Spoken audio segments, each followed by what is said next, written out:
Go, go, go. Good evening, and thank you for joining us for the Understanding the Right to Know RSA 91A Law. We have a great panel for you tonight, and starting with an introduction by the founder of InDepthNH.org, Nancy West. Nancy, would you please talk to us? Why are we having this event tonight? Oh, any number of reasons, but the right to know law becomes more and more important every day that I'm reporting news. And what we know about our public servants, so much of it really requires written right to know requests now. I mean, back up a little. I'm Nancy West. I'm the founder and executive editor of InDepthNH.org. And we are thrilled. We have over 130 people who've signed up. That shows how many of you are very interested in how it works. And we've put together a terrific panel of experts who know and work with the right to know law daily and hopefully can help us all learn how to do a better job with it. These are people that are in the field and fighting for your right to know, our right to know, everybody's right to know.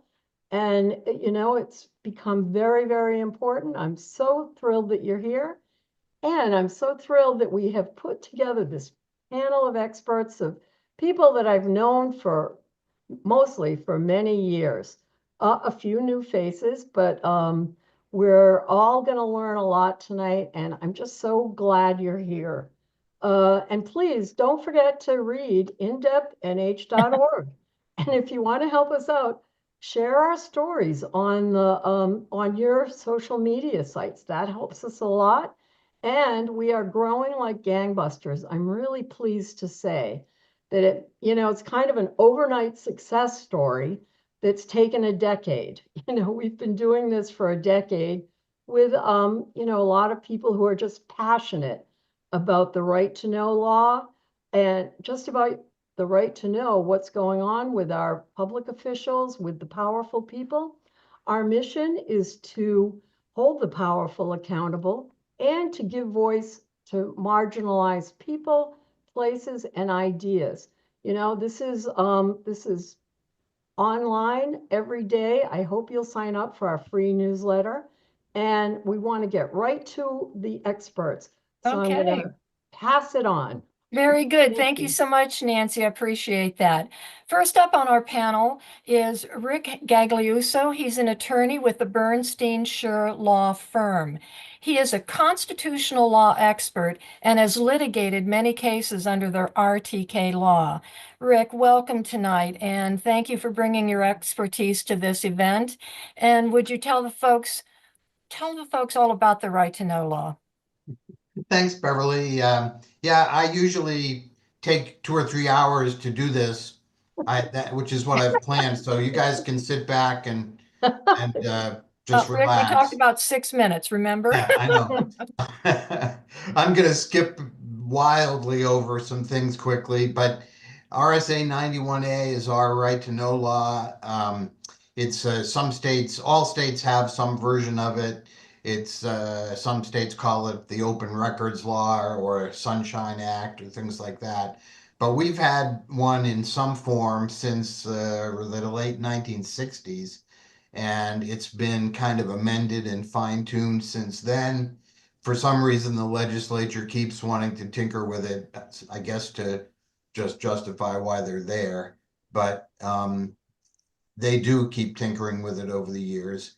The right to know law provides for the public right of access to two categories of information: governmental records and governmental proceedings.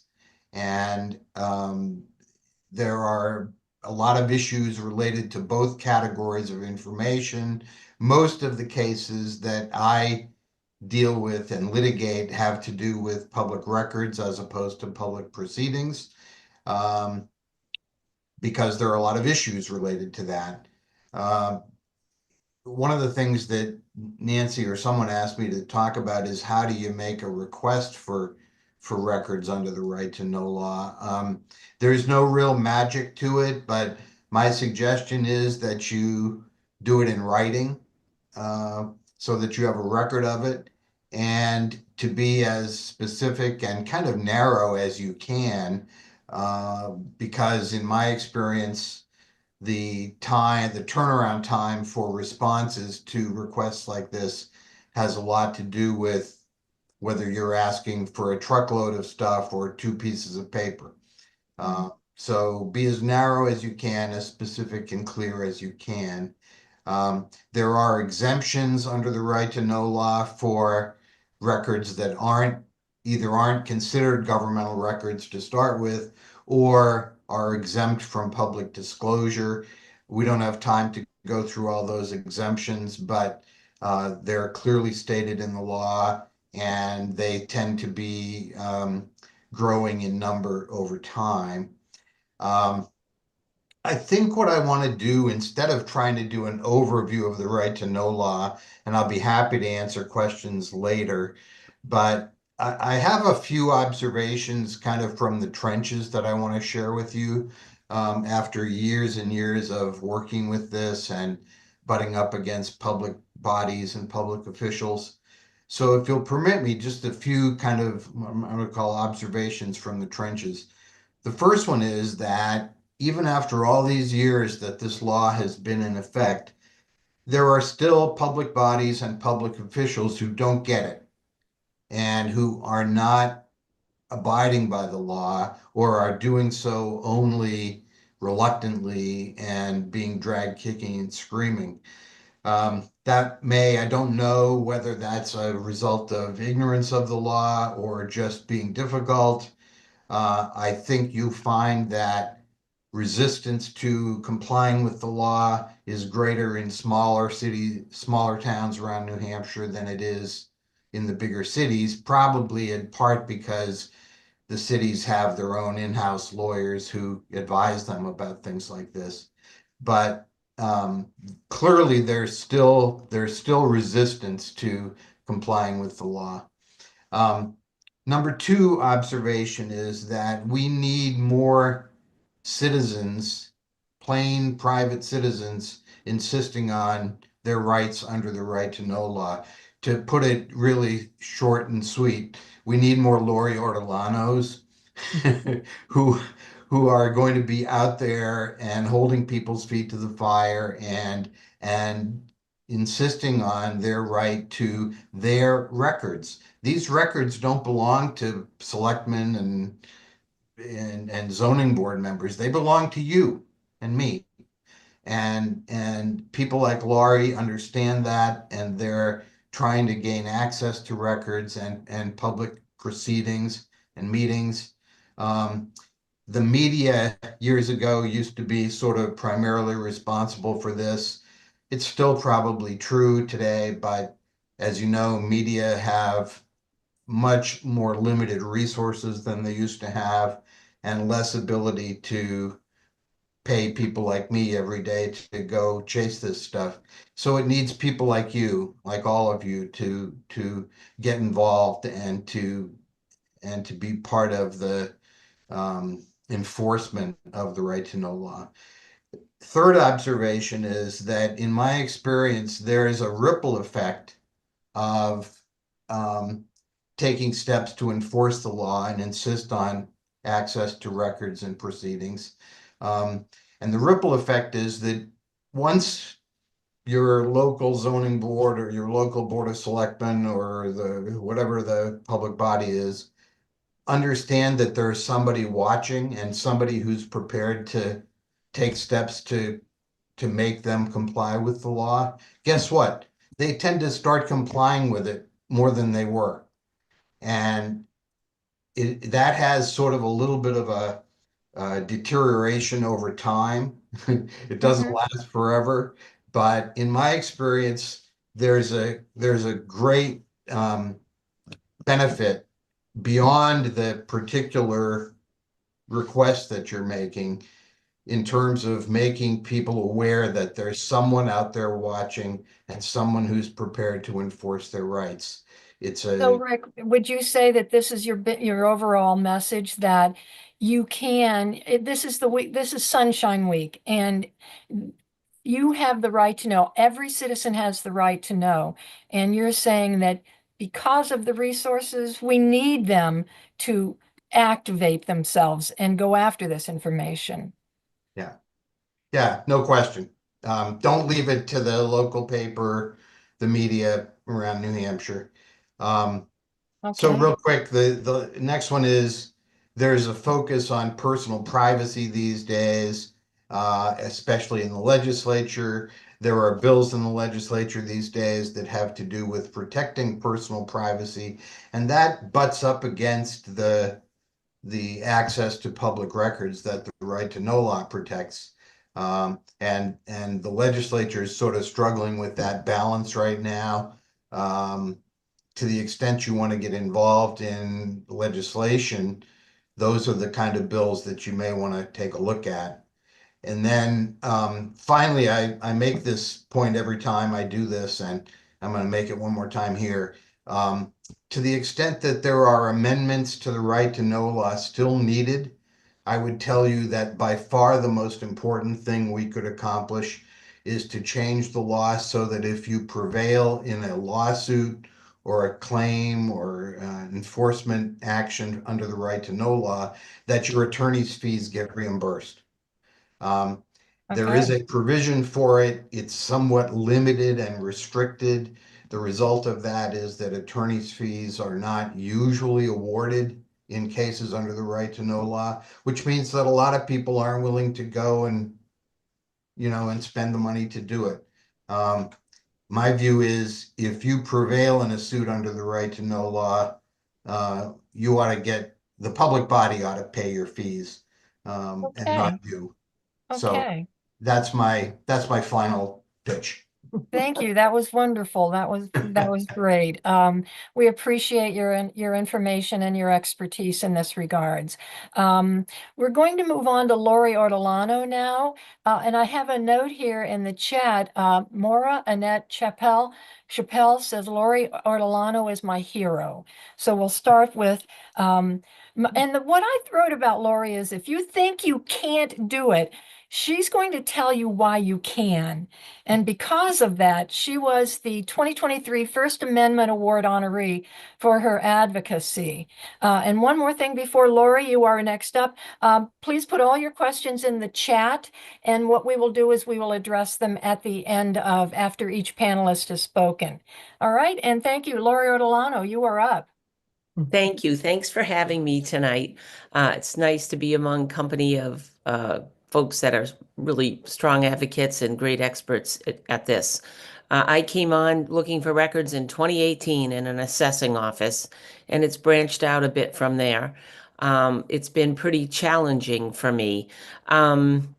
Rick spoke about 91A coming in legislatively to the state around the 1960s, but we've also always had a constitutional component in around 1870 that established our rights to an open, accessible, accountable, and responsive government. So we have nice language in our New Hampshire state constitution that can be coupled to 91A and give us, I think, some stronger rights in a constitutional sense. And I think it's important to lean into constitutional language as well. I share concerns about from our prior speaker regarding changing the 91A law too much or adding too many modifications to it, amendments to it. It's already fairly complicated. There's a lot of exemptions there right now. And seems like there's a lot of room for judges to interpret it however they want to interpret it. So it's not easy to go into court and you think you're going to be on the right side of something and the ruling comes out and you're not. So, I don't like to see the law changed a whole lot. I don't like to see more exemptions laid into it because I think fundamentally it's pretty good. And when you couple it with the Constitution, you've got some real strength there to try and access records or documents and get into public meetings where you want to participate in a public meeting via listening or having public input. So I belong to a group called Right to Know New Hampshire. That's a citizens public advocacy group. And I would encourage any citizen who wants to get involved to join or hop on to a monthly Saturday morning meeting and listen. I've enjoyed that group a ton. It's really a unique, diverse group that is very friendly, very welcoming, and they all have interesting right to know experiences and stories. And some of them are so silly when you hear them that they're fighting for access to meetings. Like one gentleman last Saturday said, I filed a lawsuit because I logged in via Zoom to my smaller town's public meeting, but you couldn't hear the feed. So when I texted them and said, you can't hear the feed, the response I got was, that's not important. You don't need to hear. So, so those kinds of things get battled a little bit, and they're almost silly that that's what you're fighting about. But I come from a big city. I'm down in Nashua, and Nashua has had a lot of particular issues and difficulties, um, disappointingly so, in coming on board to welcome or open records at the level I think they should. There's just an undercurrent and an underhandedness about what open records mean in Nashua. A lot of it is driven by a lack of policy, so it makes it very challenging. And right now, I think citizen advocates are very important because you can help push to do more in this area, especially where the media has some limitation now in the depth of what they cover. I mean, Nashua doesn't have its political meetings covered by the press hardly at all. The Telegraph used to be there and even the Union Leader, and they're rarely there. So you have very limited, it's like my dog decides he needs to bark while I'm doing my Zoom link. So I think that citizens are the key to advancing open records for the state. And the ombudsman office was established 2 years ago. I'm a little bit concerned that we're not going to see it renewed and it's going to sunset this year. So that will put citizens back in Superior Court. I would love to see more attorney advocates to work with citizens on cases that they're going in with because they're so expensive. And Attorney Gagliuso is correct that if you prevail going after records as a citizen, your costs should be covered, your attorney's fees. They aren't. When you're battling, the bigger the city or the bigger the government you're battling, the more resources they had. I finished a right to know lawsuit last year, and the city put 5 attorneys against me. And when I gathered the legal bills, they had spent over $650,000 on a case against me. And it seemed so ridiculous that it could be that expensive. But they had a lot of reasons not to want to open those records. And so we're going up against governments that have taxpayer money, deep pockets of the taxpayers to spend. So it'd be nice to see, even through the Bar Association, attorneys heading into retirement to offer reduced fee services to citizens on right to know work, to give them advice, for $50 an hour instead of the high, $350 an hour to try and help them get what they want in the records they're looking for. Because court is a complex process too, and I've done a lot. Attorney Gagliuso represented me on my first big case against the city for assessing records. He took it home to the trial for me, and we actually did well. I really think we did well. That came to an answer in, December of 2021, we finished that trial. Got the answer, I think, around May of 2022, and that's still under appeal up at the Supreme Court. So I'm waiting a decision, and that's a painful process too, because these are expedited matters, you think, for records, and I'm crossing 6 years on this, and it just seems almost mind-boggling that I'm getting old and I'm moving into a decade of this, and it's kind of grueling actually. So I think it's important that other citizens pick up and ask their government for the records they're interested in and understanding the finances and the projects they're doing and really holding their feet to the fire Right. and demanding that access. I think it's so important. So I've used my time up. It's on to the next Okay. person. A couple of quick questions, though. What's a reasonable time frame? George Bald is asking for a response to a request. Well, they have legally 5 days, business days to respond to you when you make a request under 91A. Day one typically doesn't count. And then they have 5 business days, so it excludes weekends or holidays. So Okay. whatever that adds up, most of the time it ends up being like 8 or 9 days, right? Yeah. Actual days. And then if you don't get a response, technically they're in violation, but they should at least come back and tell you either deny it, give you the records, deny the Mhm. records, or tell you when they expect to produce the records because they need more time and apply exemptions if those are necessary. Okay, great. That's a great answer. Okay, and you seem to be on the same page as Attorney Gagliuso in regards to let the citizenry get involved. So that's an important point. Thank It you so is. much, Lori. I appreciate your comments. Thank you. Next up, we have Annmarie Timmins, and she is New Hampshire Public Radio's senior reporter. She's been a reporter in New Hampshire for nearly 25 years. That's a lot of hard work, Annmarie. Would you want to tell us what's your experience with the right to know law, please? Sure. And I'm going to go over some bills that I think you might be interested in. I just wanted to echo a couple of things that you've heard, which is all of you have so much power to get records. And I think the more of us that do it, the more it keeps communities, towns, the state, um, just, it's like muscle memory. They need to keep be reminded that people are going to ask for records. And George, hi, George. You had asked how long it can take to get records requests. Yes, they have to reply to you in 5 days. I'm waiting on records that I filed requests for at my prior job. So that's going on 3 years. So yes, they have to get back to you in 5 days. They seemingly can take as much time as they want to actually get you the records. Before I started, I wanted to, you'll get some resources from us by email. One that I put in the chat that you'll get is the Attorney General's Office memo on the right to know law. And it's finally was updated last year, I think. And it's really helpful in knowing what the exemptions are and then sort of gives you some ideas of how to argue around those. I echo Lori, Right to Know New Hampshire is amazing. There's lots of free resources there, how to write a letter, where to start, how to, what to do next if you don't hear back. And then the New England First Amendment Coalition, they have a lot of videos that will sort of walk you through on how to get records in New Hampshire, but also New England. So I just wanted to throw those out there.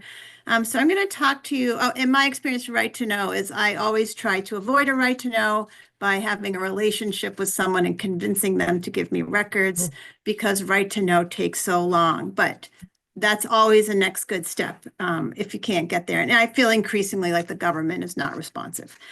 So anyway, I'm going to talk to you about 3 current bills, but I wanted just to cover a bill that did pass last year. It started as a proposal to charge $40 an hour to fulfill records requests. So if you make a records request, however long a town takes, it would cost you $40 an hour. Obviously, that's quickly going to become unaffordable and it would have a chilling effect. So a bunch of groups, Right to Know New Hampshire, Press Association, and ACLU New Hampshire worked with the sponsor to understand where that bill was coming from and how we could, mitigate that. And we ended up in a good place, which is there's not a $40 an hour fee anymore.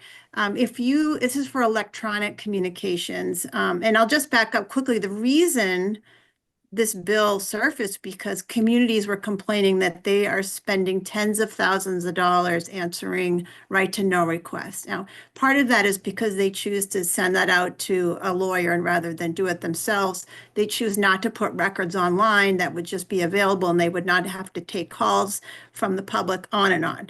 But they were feeling frustrated that they were getting these broad requests.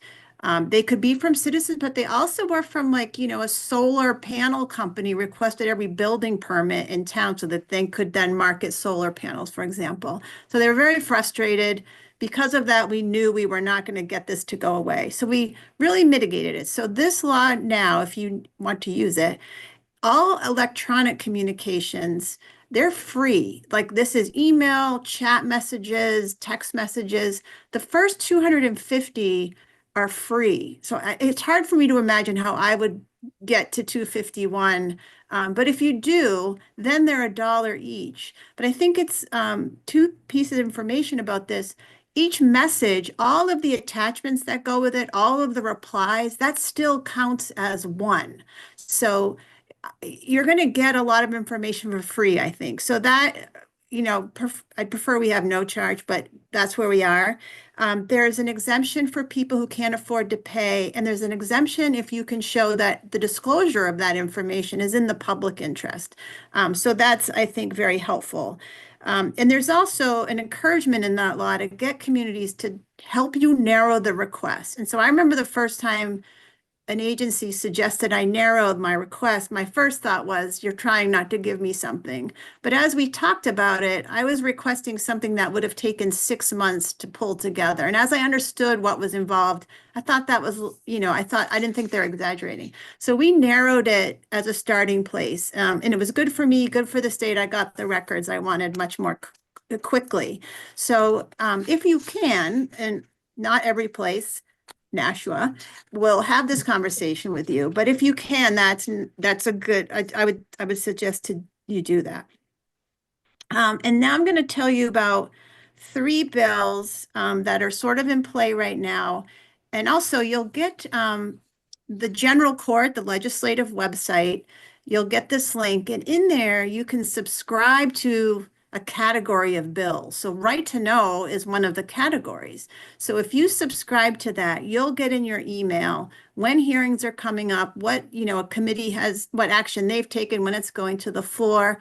And it's just, the legislature, I feel, is very responsive to the public, especially if you can go and testify in person, which is hard, but at least write a letter if you care about any of these bills and you want to see them move forward or not. Just weigh in, and it's so easy to do if you subscribe. It sort of does that homework for you of keeping up with everything.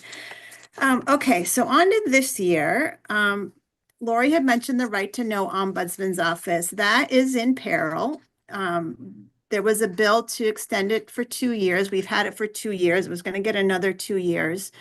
And there, for reasons that aren't totally clear, it looks like rather than pass that, it passed the first committee, went to finance, and that seems to be where they want to sunset it and sort of give this right to know work to a state agency that deals with public employee relation disagreements.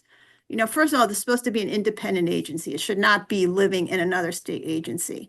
So this bill seems in trouble. And if you wanted to stick around, I would encourage you to weigh in on this. I just wanted to give you some numbers of what it has accomplished. It's a path to not have to go through court, which can be expensive, can be intimidating. And so in the 2 years, well, as of December, this one-person office had 260 inquiries, which led to 77 cases. Most involved town officials, not state agencies. But I think this number kind of illustrates why this has been useful. 59 of the agencies were represented by lawyers. 53 of the people who brought complaints were representing themselves. And so this is what this office is for. People who don't want to or can't afford to hire an attorney can go through this process. It's $25 to file a complaint, although you can argue for that even to be waived. And so I do think it served a purpose. So again, that is House Bill 66, if you want to follow that and weigh in. You have to do it sooner rather than later because it's on a fast track to being just sunsetted in a very quiet way. Another one I wanted to talk with you about is, this is another big one. Right now, the Right to Know law has the language citizen in it. And so we've seen this city of Rochester, for example, use this to deny the editor of the Rochester Voice public records because he lives over the border in Maine. And so He was able to get records. He then wrote a story the city was not thrilled with. He suddenly could not get records, and they cited the citizen language.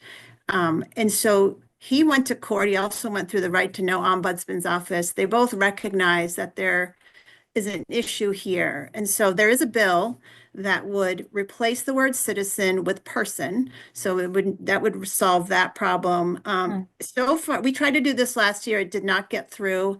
Trying again, hoping it gets through. Would be another good one for you to weigh in on.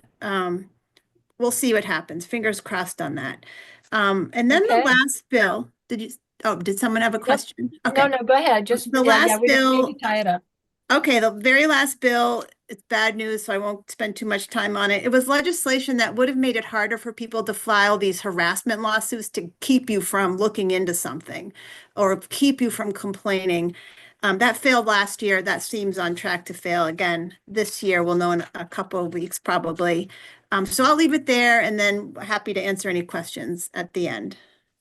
Thank you. That was great. A citizen versus a person, and just whatever little thing that they can do to slow things down, it sounds like. So, all right. Thank you so much, Annmarie. We appreciate your input. Next up, we have Barbara Tetreault. Barbara is a North Country native who has spent 45 years covering the North Country.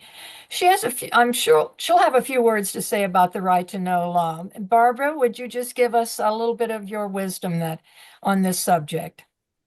Thank you, Bev. And Sure. actually, I'm going to talk a little bit about court records, which are not subject to the right to know law. Instead, as I believe Laura said, we rely on the New Hampshire Constitution, which states that the public's right of access to governmental proceedings and records shall not be unreasonably restricted. Other things. So in a case that I did, I filed to get the arrest affidavit in the case of former state senator now, Jeff Woodburn. Now, Jeff was actually charged with 9 misdemeanor counts, and they moved it to Superior Court because that was the appeal, and they figured, let's just eliminate the bottom. So I wanted to see the arrest and the affidavit records. And Jeff had already been arrested and had pled not guilty. So it didn't seem to me to be any reason not to release those records. Plus, both Jeff and the victim were running for public office, and the primary was upcoming. So I just, as a reporter, filed, and I used the sort of a landmark ruling, which was a Keene Sentinel case, in which the court said that court records are public unless the judge decides there's some overriding circumstance or reason that they shouldn't be, that would justify preventing public access. The same ruling also said that the burden of proof rests with the sealing party. So as a reporter, you go in with an advantage. They have to prove that you shouldn't have those records. And even if they rule that some of the records are not to be public, they have to do the restriction in the least restrictive manner. So they can give you half of them, they can redact portions of it, but again, you should have them unless there's some reason. And I did get them.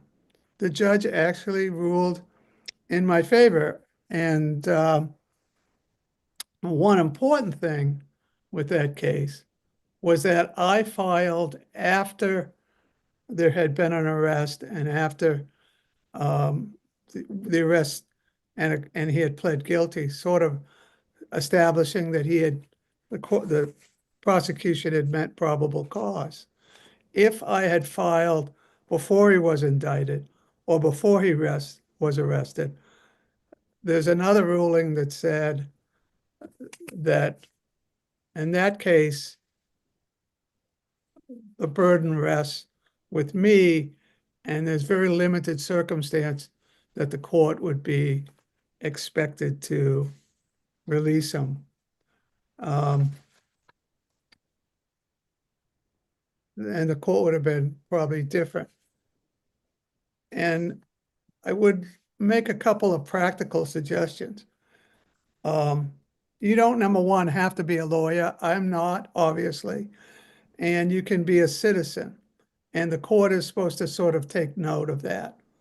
The other thing is would recommend, particularly for someone who's doing it for the first time, is to be prepared to argue your case in Superior Court.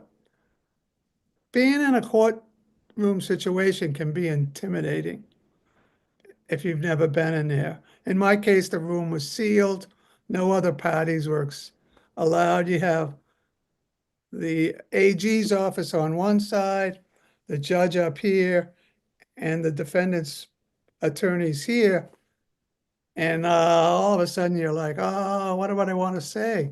So I use a cheat sheet, as I'm doing tonight, and it has the points that I wanted to make sure that I make. And you know, I don't believe there was a fee. I honestly don't recall that, but I don't believe there was a fee to petition the court. I just had to provide all the pertinent parties with a copy of my motion. And it went in my favor. I also put on the chat room, I don't know how you see them, but somewhere you do, some websites in which you can find some prior cases. There actually used to be the bar and the court used to do a joint media reporter session, and they had a booklet which had a whole section on how to file in the courts and court law. But I see that there is stuff on the New Hampshire Right-to-Know page. But I think that's it. I don't think I have anything else. So I'll slide my time over to Damien. Okay. Well, Barbara, you know, your note is up in the chat about right to know NH.org, WordPress. And so anybody that wants to go into the chat, they can see it from there also. And it sounds like you went at it from a different point of view and were successful. So well done. And finally, tonight, we have Damien Fisher, who is our final panelist. Damien is an investigative reporter. And his bio says he enjoys annoying people in authority with RTK requests and impertinent questions.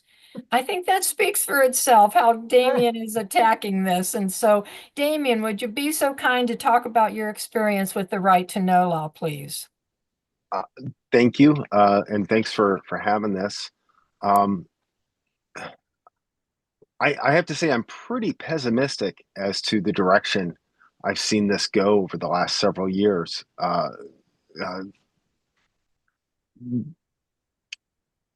There's always sort of been a resistance in local government and state government to fulfilling right to know requests, but you can get it done.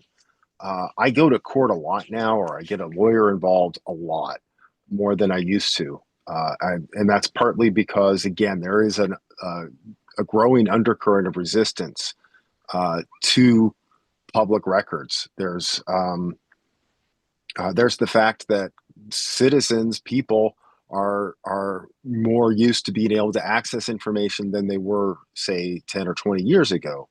And the state hasn't caught up. They don't put records that should be easily accessible and public online the way that they should. And, you know, there's just some confusion as to how the law works. And there you would think that you've got the Attorney General's memo, you've got fairly clear laws and rulings, but every community handles these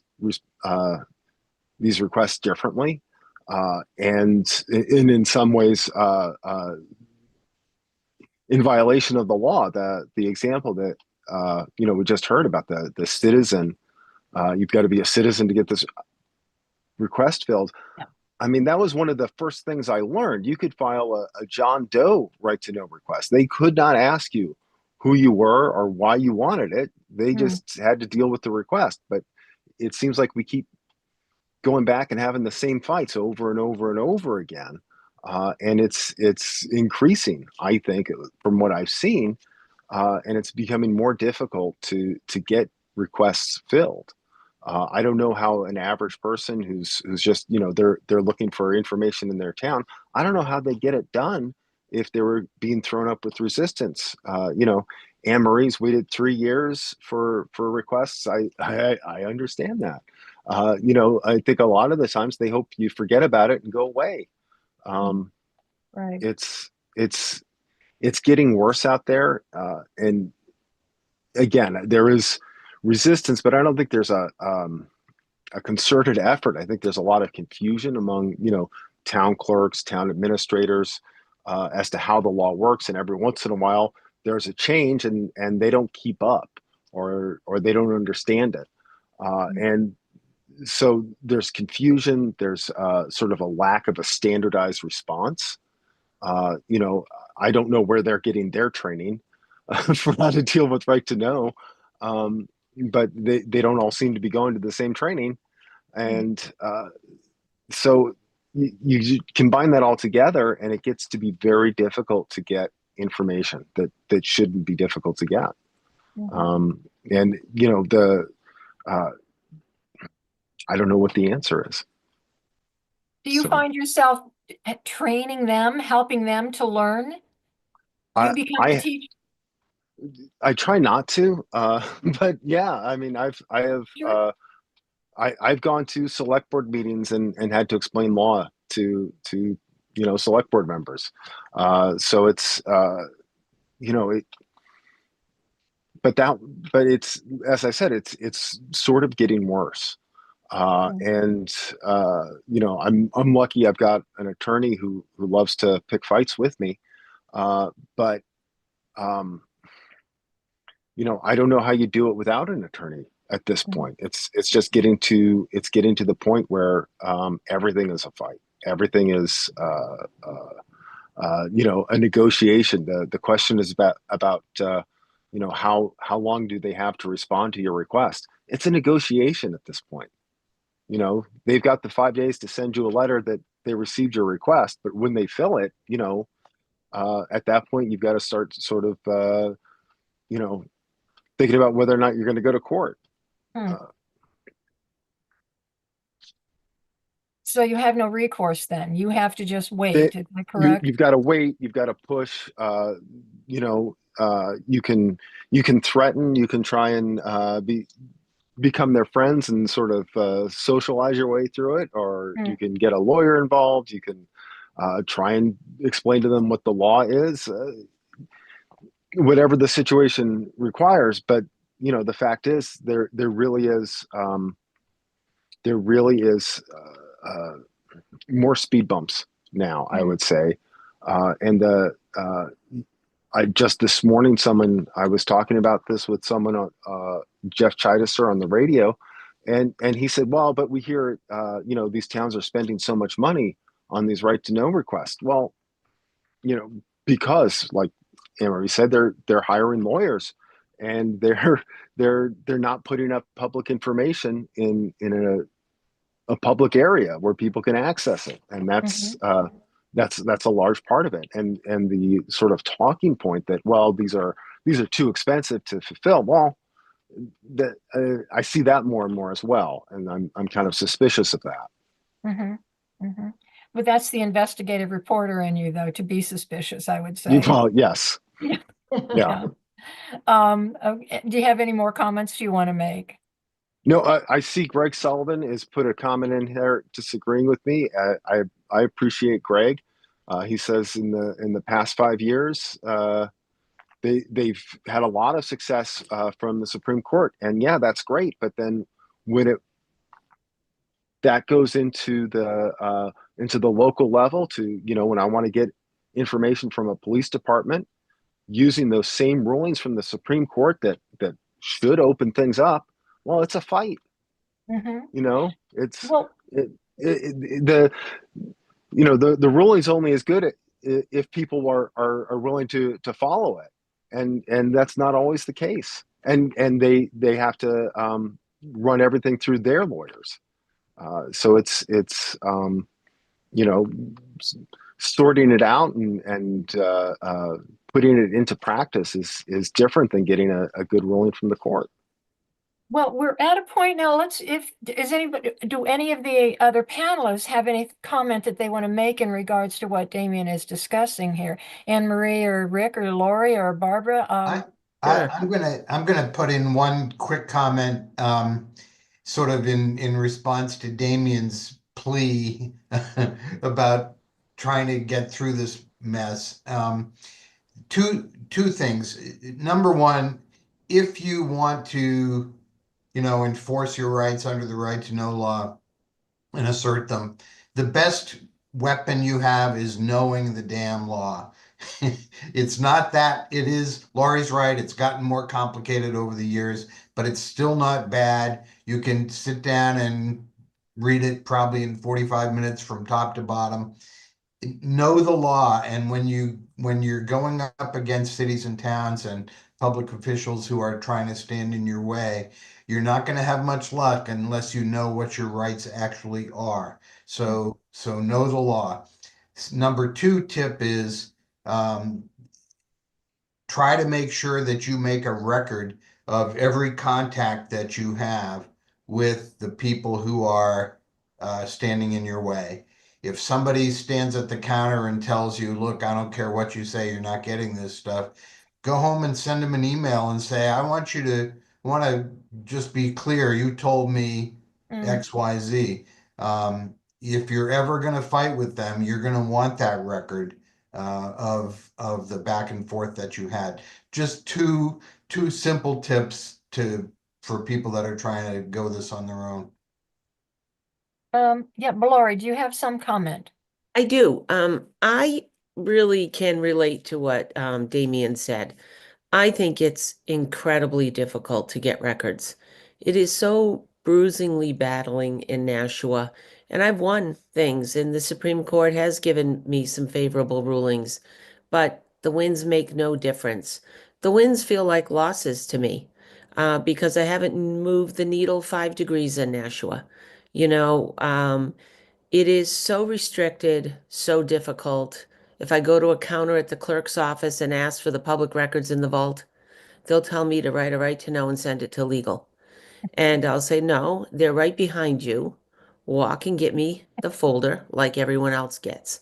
And it's a trip to the hallway, a phone call, no doubt up to legal. I'm waiting 15 minutes. Finally, they'll relent and give me the records. It's the same thing over and over again. Last week I went into City Hall and they mounted what I call the Lori ropes. So now the hallway going to finance has a Lori rope on it with a notice authorized personnel only. Are you And when you saying a read physical rope? Is that a correct? physical stanchion with brass hooks into the wall and a sign up that says authorized personnel only. So no citizen can now go down and go to the finance office. Mm. It's stanchioned off. And when you read the trespass laws, if you unclip a stanchion, you're subject to arrest. Mm. Then I go to the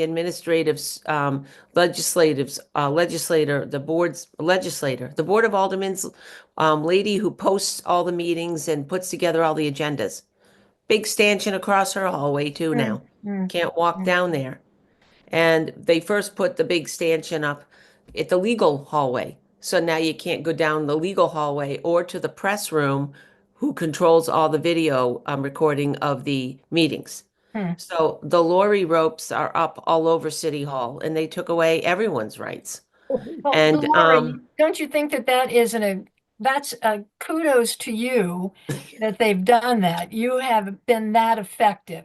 But it hurts us because now everything still has to go in writing, and the game in Nashua is, I put it in writing. I think I understand my rights pretty well, but they always come back with, oh, it's not reasonably described, and then they say, please describe it.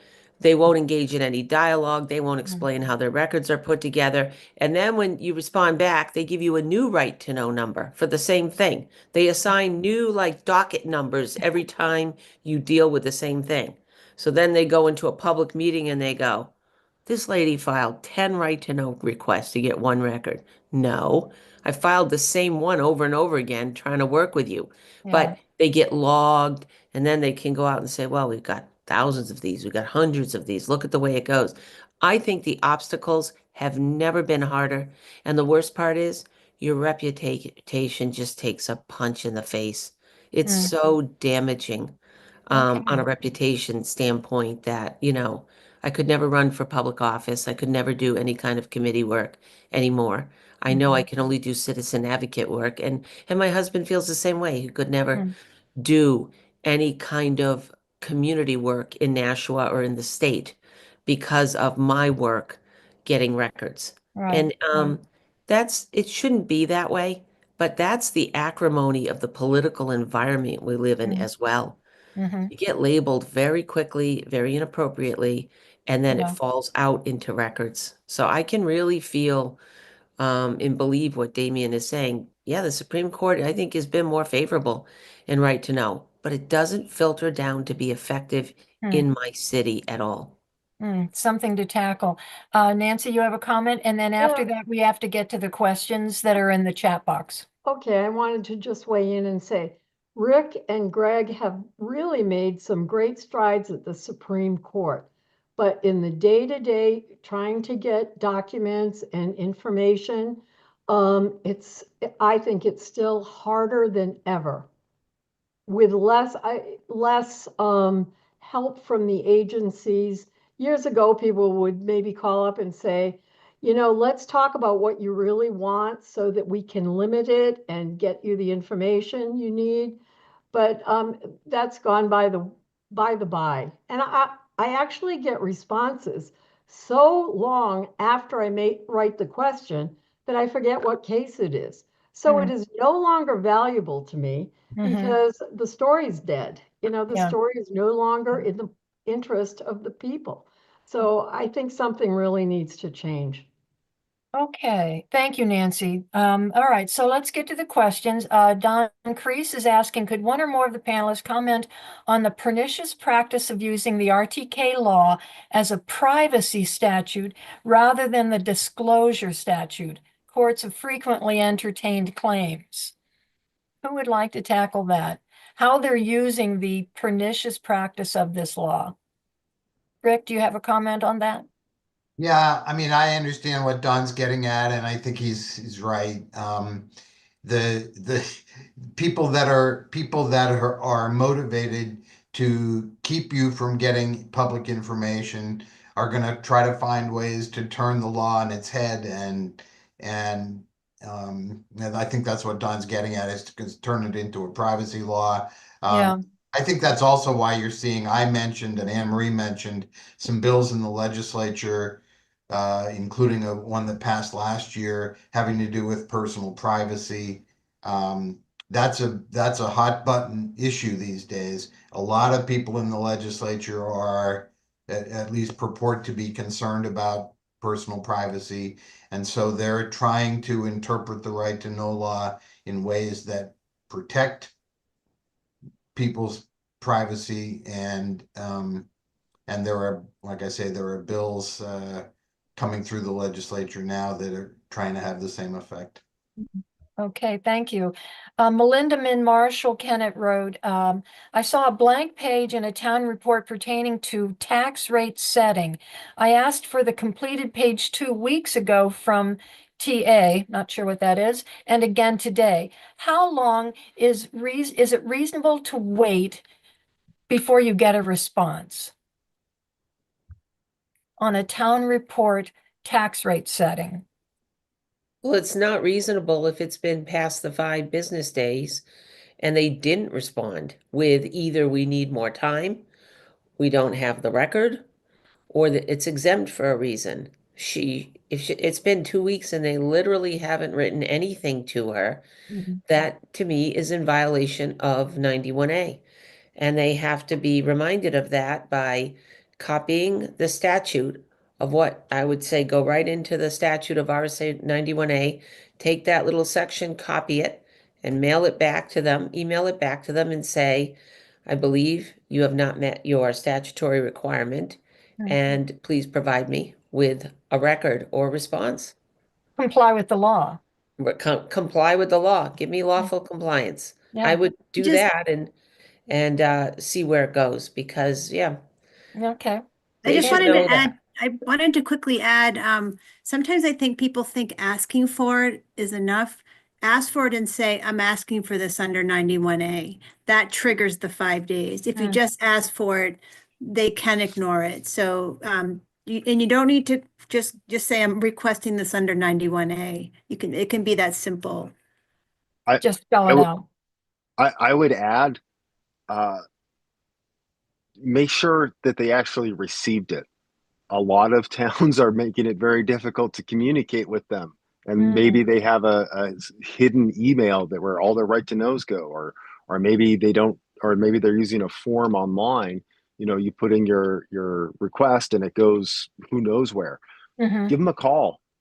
Yeah. Make sure they actually got it and that they're aware that you're there waiting for it. Yeah, just a polite, hey, I sent this in. Did you get it? Okay, I've got David Trumbull is saying the state DOE denied a RTK request regarding the work on the 306 regulations. They said the private contractor was not a public official. This kept the public out of knowing what happened. He's right Anybody? about that. Okay.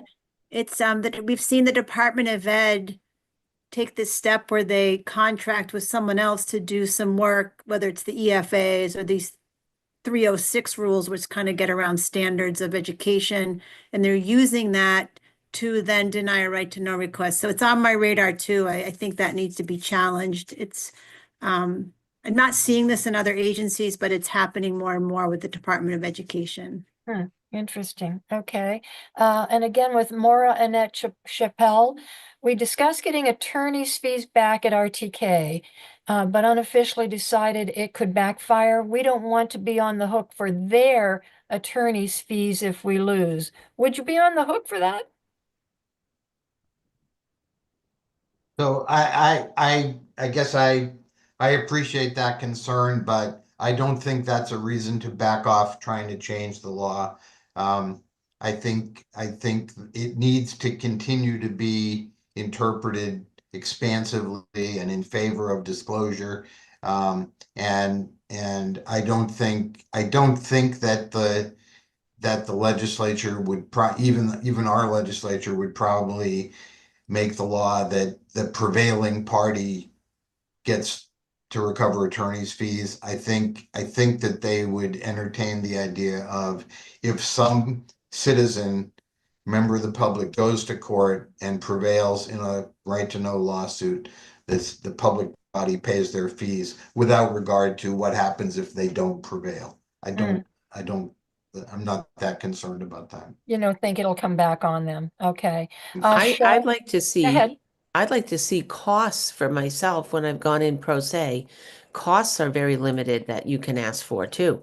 The language on that is very narrow, like the filing for subpoenas or the filing for the suit. But copy costs for your exhibits, my last case cost me like $6,000 in copy fees. I can't recoup that.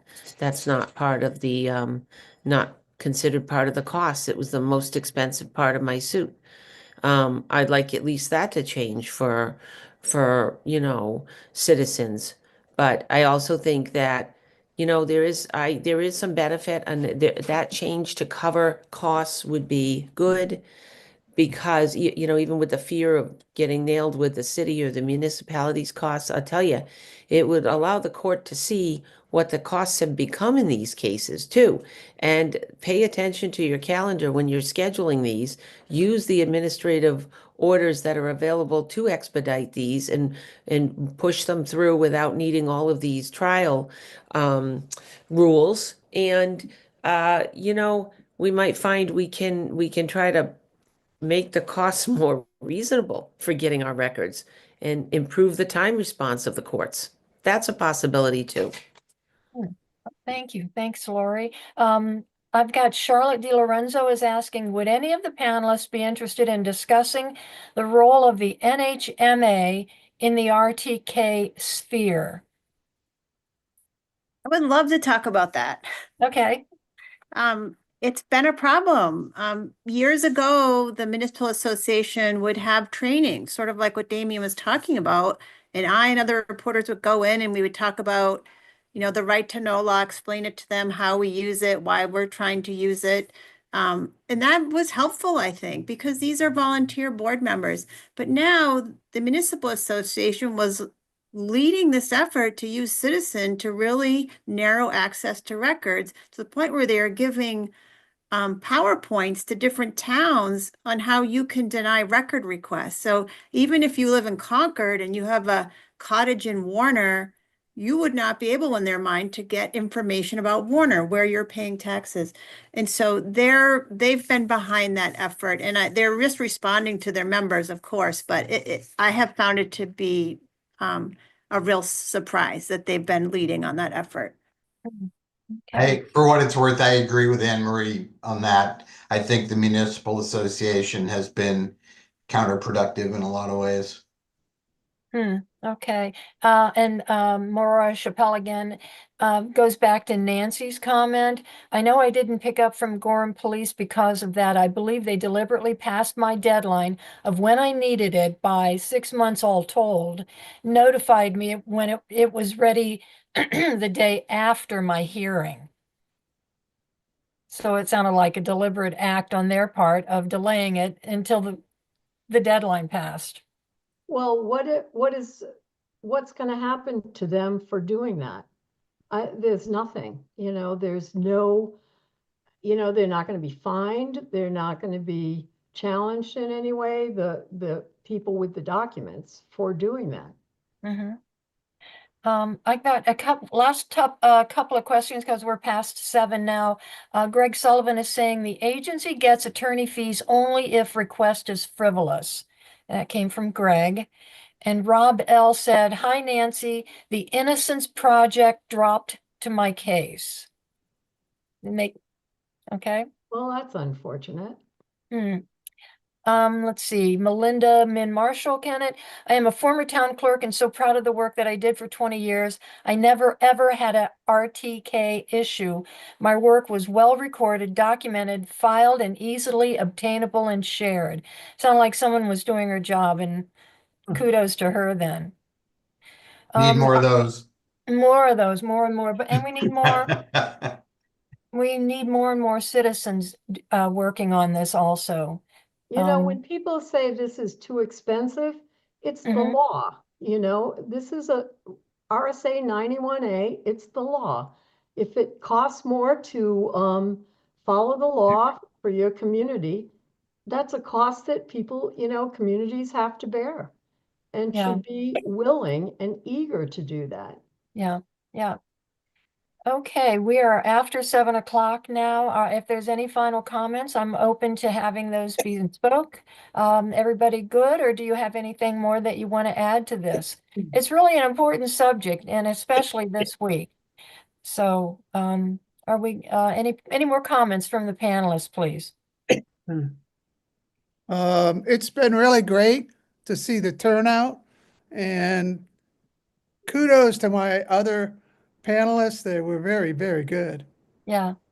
I learned a lot tonight, so that's always wonderful for me. Thank you, and thank you everybody for. I'll leave a final word for me at least. If you're out there watching this, think about going to your local boards and committees and town offices and making a public records request and seeing what happens. Hmm. And letting them know somebody's interested in what they're doing. And then email InDepthNH.org. Just email us with how you make out. NancyWestNews@gmail.com. I'd love to hear it. Very good, very good. Yeah. And I'd like to say thank you so much to Montana West, our IT genius, who's helped us tonight, who always gets us through this. And Bob Genius, Charest, come on. oh, come on, you're a genius, you know it.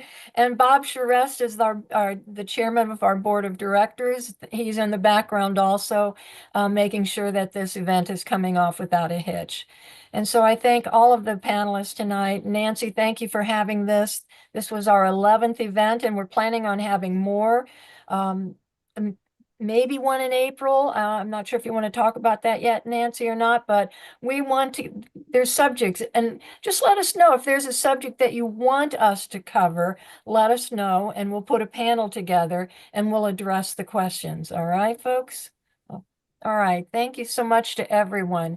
Montana, what do you think? Are we good to go? We're good to go. Have a good night, everybody, and we'll close the stream here. All right. Thank you. Thanks so much. Good night, everyone. Thank you. Good night. We're clear. Thank you. That was exceptional. Yeah, very engaged I mean, audience.